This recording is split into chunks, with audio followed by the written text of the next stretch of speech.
Hello, friends and families. Welcome to the EDUCA Podcast. My name is Javier Ibarra, and I am the Senior Manager of Media and Public Relations for Denver Public Schools.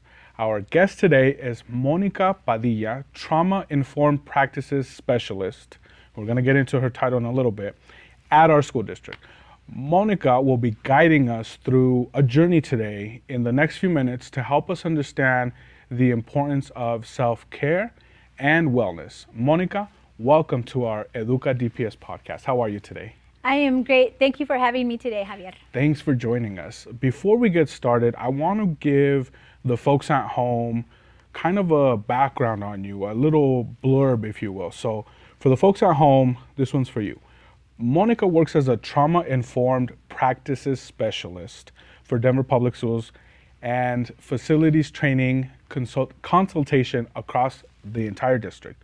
She's also a bilingual therapist and has devoted her entire life in working with individuals impacted by trauma. Monica is passionate about her work and believes that conversations about trauma must be balanced with hope, resilience, and building wellness.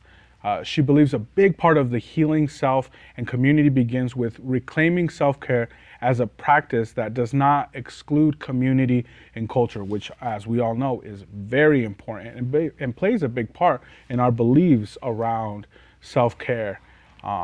Today, as we learn to take care of ourselves, we want to introduce Monica and everything that she has for us today. So Monica, welcome again. Once again, thank you, Javier. I'm very passionate about this conversation, and I believe that we need to have more and more conversations on self-care. I'm also on the journey to self-care and wellness myself. So that is how I am showing up with you here today.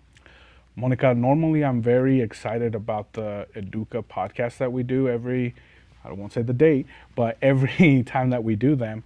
But today was really special for me because as I was going to work today, I take a moment every morning to sit in my car and just breathe so that I can bring my best self into work, because sometimes the work that we do can be demanding. So with that, I want to ask you, what is self-care and why is it crucial to our well-being?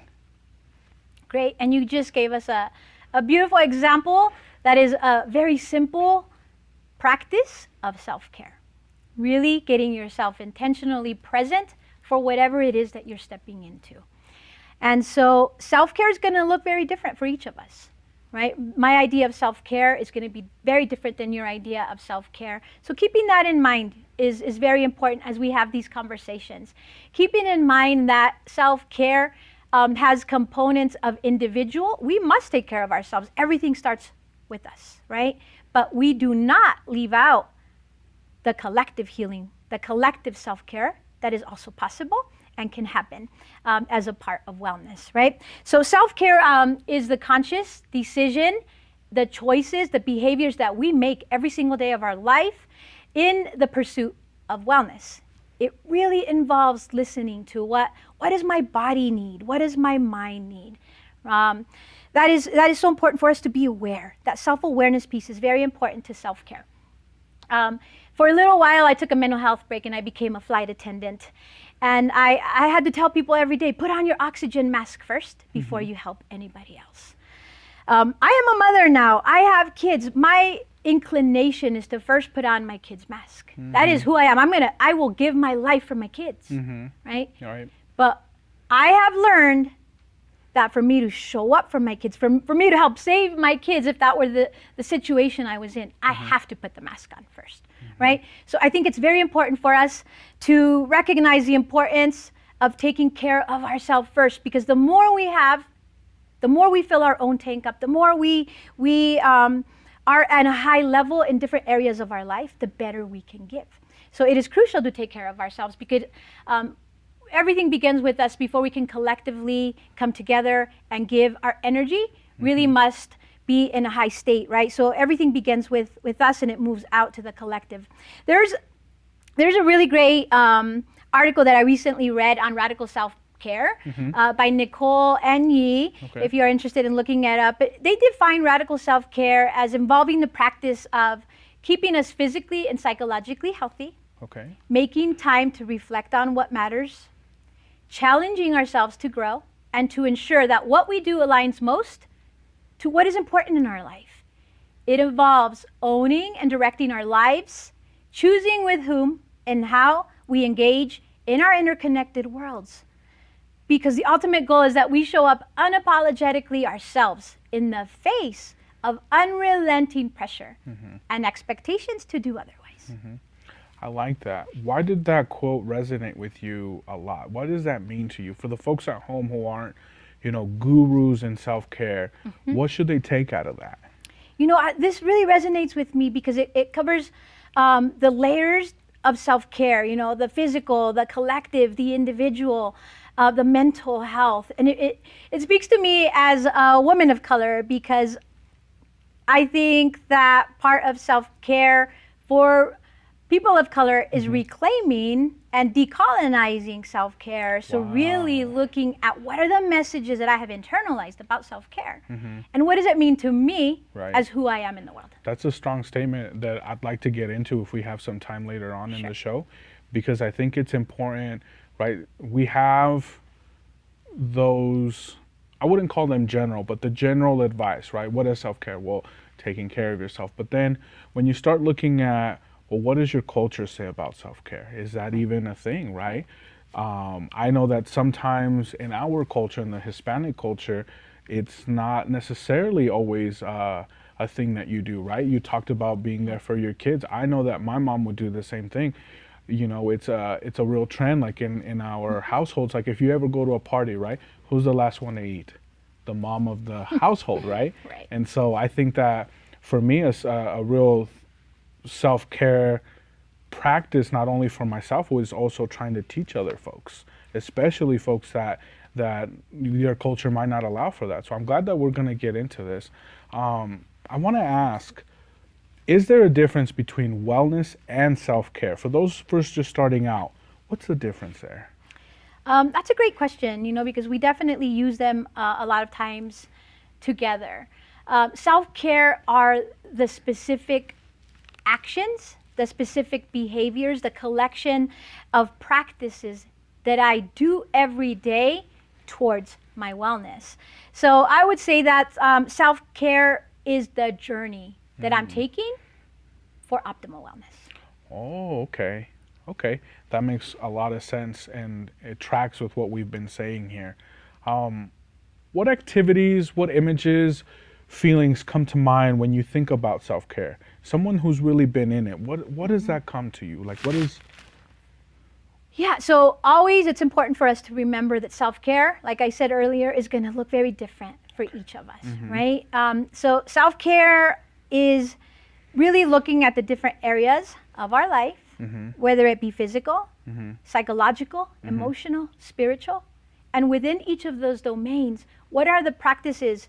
What are the things that I can do to feed those different areas of my life, right? That is when we get a little bit deeper into it. Sure. On the most simple level, self-care is the little things that we do every day to nurture ourselves in those areas, right? Physical, mental, emotional. So I love that question of what feelings come up, because for me, first of all, I do have the feeling of urgency and of, we must take care of ourselves, because too many times we don't take care of ourselves, and it is at the cost, right? Because we're giving, and it's at the cost of ourselves. Right. We can't show up for our kids. We can't show up for our students if you're an educator. We can't show up for our families if we're not in high self-care, right? So I think of fun. I think of joy. I think of reclaiming those aspects of who we are, because if we are developing our joy, if we are having fun in life, if we are taking and attending to those domains in our being, we're going to show up much different. Our energy is contagious, right? So it's little gifts, little sparks of joy, little practices, little rituals and routines that we engage in, like yours, right? When you show up to work, you take that minute. I do the same thing after work. When I leave work, I take those minutes I check in with myself. I put my Right. hand on my heart, Right. right? And I take care of myself for 1 minute Yeah. before I show up for my kids, right? It can include exercise. It can include nature. It can include yoga. Right. It can include eating healthy. Right. There's just so many aspects of self-care that come to mind. And let's not forget that for our indigenous cultures, this is not something new. We Okay. have a lot of ancestral knowledge. We have been practicing self-care in nature, in ceremony, in drumming, in community And for a music. long time. And music. Right. Music is so healing, right? Right. So those little things really matter. What we do regularly on a daily basis is much more important than what we do occasionally. Is it safe to say, Monica, that self-care is about feeding the needs that mentally and physically that you have within you? Is that safe to say? Because I want to bring a kind of a base level consensus, right, to everyone. You said that it looks different, but I want to let folks at home know, or wherever you're listening to this, that it's about feeding your needs, right? We did this inventory for work quite a while back where we talked about all the hats that you wear in a day, right? You could be, for myself, right? A husband, a friend, a brother, whatever, all the hats that I have, an uncle, one of my favorite hats that I wear. But when you feed one particular bucket more than the others, then those cause a little bit of stress on your life, right? Because you talked about kind of having more of a balance. And I think that's also one of the things that cause it. I also wanted to touch on something that you mentioned, and it was around the needs that people have, but also what happens when you don't, right? And then you show up, like you mentioned, being a mother, right? Your kids expect you to be superwoman. That's what I would expect out of my mom. But also, you need to take care of yourself, right? I think the Right. flight attendant analogy is very important for our folks at home to know that, you know, you can't give to someone if you are not giving to yourself first. Yes. Yeah. I mean, everything flows from that, right? The greatest relationship that we're ever going to have is with ourselves, right? And we give because we love. We give because we care, right? To our community, to our children, to our job. Right. But the greatest relationship we're going to have is with ourselves. With number so one, am yeah. I loving myself? Right. Am I giving to myself? Yeah. Because from that, it all flows. Would you say that because when I first started my self-care journey, I thought, you know, people who practice self-care are people who have problems in life. People who practice self-care are the ones who, something negative. I don't know. For some reason, I thought that was negative.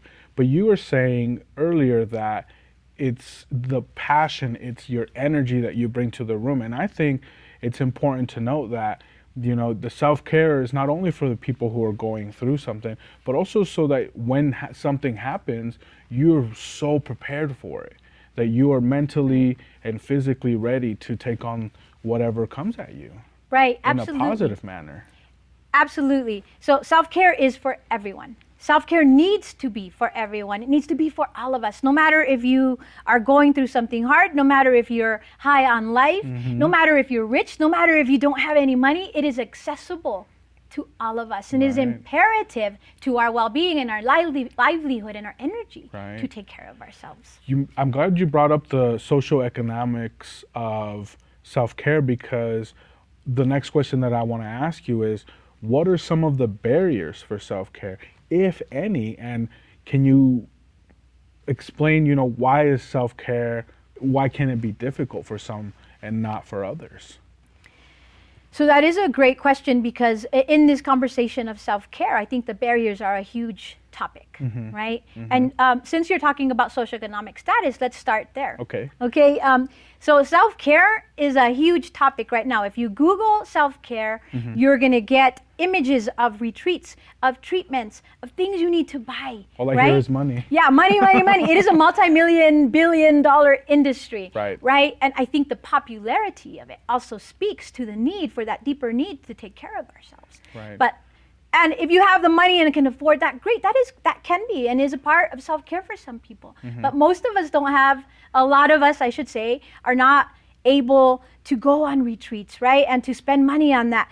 And that is where that misconception of self-care, you need to do something, you need to buy something to have self-care, needs to be dismantled, right? Because self-care is the little things that we do every day over time to help us to feel better. So it's not, if we can just get that point across, that it's not something you have to do or buy. That is huge in dismantling those stereotypes that we have on self-care, right? And maybe more of our communities of color will also begin to say, you know what, self-care is for me too. You know, it is for the mother struggling at home. It is for the construction worker. It is for educators. It is for everybody, right?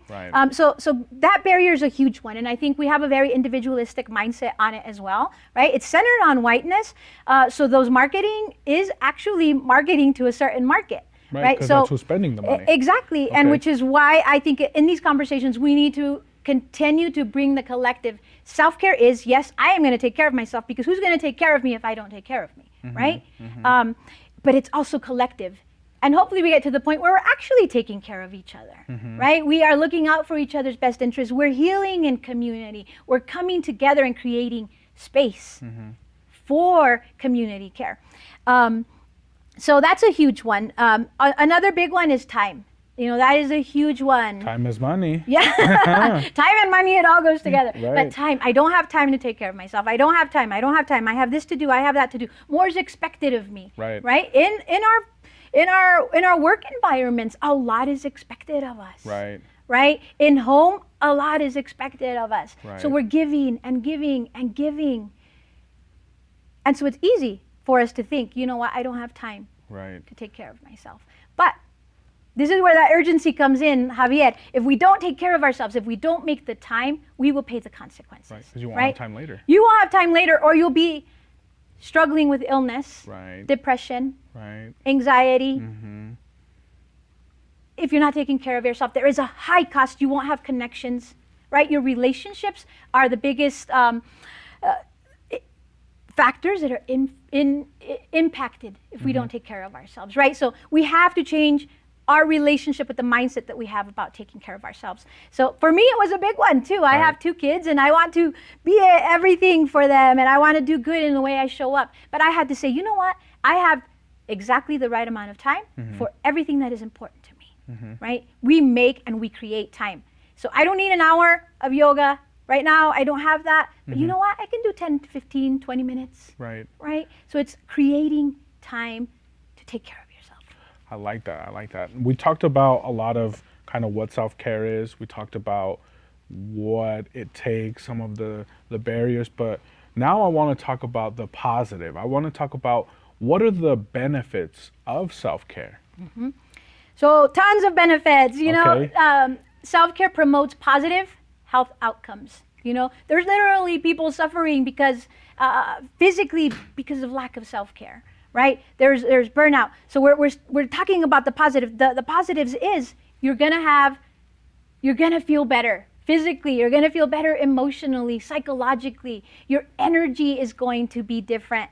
Your ability to handle stress when you're taking care of yourself is gonna be completely different, right? Than if you're not taking care of yourself. So you actually increase your lifespan. You create a different energy for yourself, for those around you. Talk about relationships. You're going to have deeper connections with yourself because you're going to be more self-aware, with your partners, with your kids. So it's a journey. It is a domino effect, right? It is a ripple effect. So just like negative habits are contagious, positive habits are contagious. And so just keep that in mind. The benefits of self-care is beautiful. You're going to live with more joy in your life. You're actually going to be, like that definition says, you're going to be directing your life. You're going to be creating the life that you want when you are taking care of yourself. Because we can't give when we're not filled, right? We can only give what we have. I want to go into, before we end the show, I want to go into a couple more questions. Okay. My second to last question for you is this. What or why is it important for all of us to engage in self-care culture at home? So that reminds me of a quote that I really like. Okay, hit me with it. Another one by an Okay. author, Sherry Moraga. She says, the revolution begins at home. At Right? home. Okay. At home. Okay. So if we think of our own lives, what we have learned, our messages, where did it begin? It begins at home, right? So if we are creating a self-care culture at home, we are forging a new legacy for our kids. I talk to my kids about self-care. We have strategies that we say, you know what, this is how we're going to handle this. We're being proactive in our self-care. I was never taught that. In my culture, I was never taught that. In my family, not by anyone's fault, but right, we live in a different time where we can give our kids these strategies, we can give them this skill. So right. everything that we do is going to flow, right? Once we take care of ourselves at home, we ripple effect into our kids. We ripple into our families, into our communities. And now we're giving from a place of fullness, right? Right. So self-care culture starts at home. I encourage you and anybody hearing this podcast today to create some routines and some rituals with your kids, with your family, that include how are we going to take care of ourselves and how do we do this together, right? What makes us happy? What lights us up? How are we going to have fun? How are we going to deal with life's difficulties? Do it together. You can do self-care together, and it's beautiful when you begin to do that.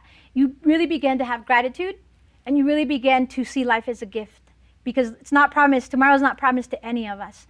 And that high level of self-care in small things that we do every day makes a huge difference in who we are, who are we becoming, right? And so we give our kids, we're passing on a different type of DNA, resilience and power, and the ability to say, you know what? I got this, right? In a different way. Right. So start that self-care at home. Do it together with everyone that you love and care about. Monica, I want to, before we end this podcast, the last thing that I want to ask you today is, what are some of the things that folks at home can do? We talked about, starting routines. We talked about, starting at home. But what are the things? What can you do to start? So with anything, self-awareness Okay. is huge, right? Okay. So start the discussion on self-care. So right? start with self-awareness. Start with self-awareness. Okay. You know what? Let's talk about self-care. What feels good in your body? What feels good in your mind? What feels good in your spirit? Have those conversations with your kids. They're not too young to start having these conversations. Start having that with your partners. Create a little plan with each other individually. How are you going to take care of yourself, right? Write them out. One small step, right? Okay. Self-care are little things that you do every day That build up. that have a powerful effect on everything that we do, right? It's not something we need to buy. It is something that we can create together is best. I like that. I know my mom would like that too, because when you tell her that she doesn't have to buy it, then she's all about it. Right. Yeah. And that's a huge question. We can go on and on about what you can do in rituals, but my biggest recommendation is just start small, right? Start small. One small step. What am I going to do today to take care of myself? What lights me up, right? What brings me joy? Because when you do something that lights you up, when you do something that brings you joy, guess what? That's self-care, right? And then we start talking about how are we going to take care of our body? Are we going to eat healthy? Yeah. Are we going to sleep? Right? Those are important factors. Well, let me ask you this. I really enjoy a good hamburger or cheeseburger, Can I have one of those every single meal, every single day? Would that be self-care? Every single day, that's a different discussion. But I think we know what we need to do to be doing well. And self-care is so much more than that, right? right. It's really mental. It's really beginning with the way that we approach life. It's the little things that we do, Javier, every single day. It's continue to take that breath before you start work. Continue to set your intention for the day. Continue to do small things every day that nurture your mind, your body, your spirit, right? Fill yourself up. Those are all self-care. We don't have a lot of time to go into the aspects and the domains of each of them, but I think we can start small with small steps. Bring your family in, bring the collective in. I want to just end with remembering our oneness, right? Remembering that the better we take care of ourselves, the more we can serve, the more we can give. So many of our sacred greetings from our indigenous cultures have that meaning of oneness. For example, in Lakesh, from the Mayan culture, I am you, you are me. Ubuntu, right? I am because we are. Namaste, oneness, I honor the divinity within you. We are all related in oneness. So many of our tribes have that sentiment. I think if we can remember that and keep that at the forefront, we're not only doing this, we're not only in this world for ourselves. We remember our unity, our humanity, right? The more I take care of me, the more I can take care of you, the more I can bring community. We nurture each other, right? Now we're talking about collective healing.